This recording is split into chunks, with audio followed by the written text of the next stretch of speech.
Welcome back to the Capital Conversations podcast. My name is AJ Smith, and today we have an impressive story of someone who came to the United States as a child and now has over $100,000 a month in cash flow. This is the story of Mike Preshman. Mike, welcome to the show. Hey, G, thanks for having me. Excited to be here. How's it going?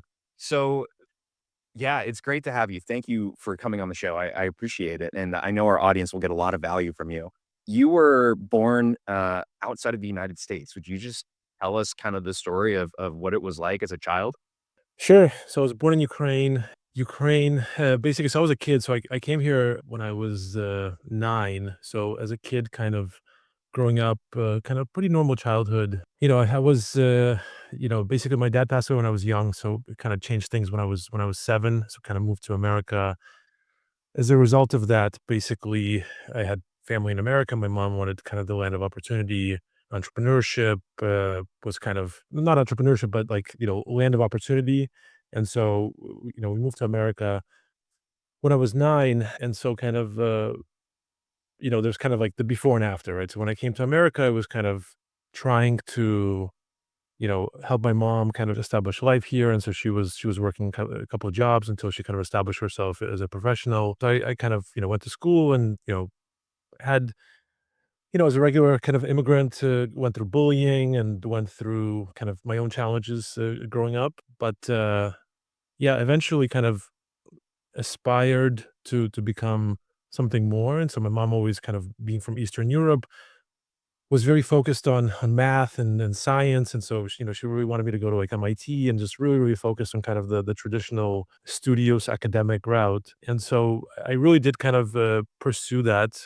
I was very passionate about school once I got to college, so I went to Northeastern undergrad, I went to Harvard grad, and so I did computer science, and so I was very passionate about, I think, kinda I wanted to become the next, Bill Gates, Mark Zuckerberg. Like, I really thought I could start a company. I met, like, startup incubator, Paul Graham, and kind of the Y Combinator, movement at Northeastern when I was young, and so I really wanted to start a company and kind of build wealth that way, and I tried a couple times, and I failed, and so kind of at that point, I was very hungry, and I, eventually kind of ended up the real estate route, and so I'm kind of glad to get into that, but that's kind of the condensed journey of how I got into, the passion, the hunger, the immigration, the single mom, and kind of the land of opportunity, and then eventually ending up at real estate.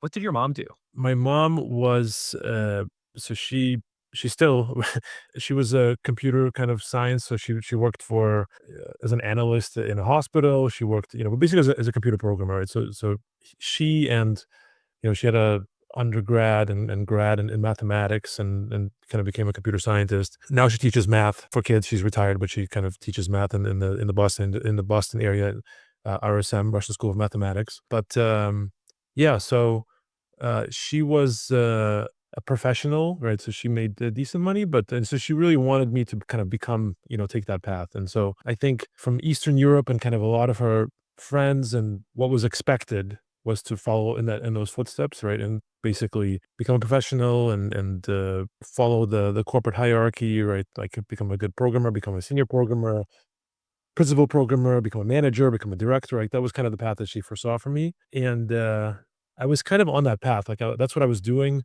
It was, but I kind of I saw the light right when I was kind of in my 30s. I kind of saw the light that eventually I was going to burn out. Eventually, I was not going to be able to motivate myself to keep learning, keep competing with kids coming out of college. That's kind of the reason why I really was always looking for other ways to engage and to kind of have my own business.